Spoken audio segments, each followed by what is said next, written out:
દાંતિયાવાડી શેરીમાં ડીજેમાં ગીત વગાડવા બાબતે માથાકૂટના પગલે પરિવાર ઉપર હુમલો કરનાર 2 આરોપીઓને પોલીસે ઝડપી લીધા। દાંતિયાવાડી શેરી પટેલ ફળિયામાં ડીજેમાં ગીત વગાડવા બાબતે સુરેશભાઈ ઉર્ફે કાળિયો શાંતિભાઈ ટેપણી સાથે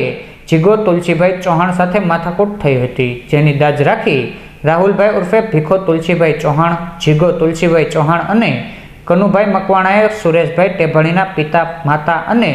બહેનને તલવાર અને પાઇપ વડે હુમલો કરતા સારવારથી ખસેડતા પોલીસે 3 ઇસમો વિરુદ્ધ ફરિયાદ નોંધી હતી, જે પૈકીના રાહુલભાઈ ઉર્ફે ભીખો ચૌહાણ અને જીગાભાઈ ચૌહાણની ધરપકડ કરી ધોરણસરની કાર્યવાહી હાથ ધરી હતી।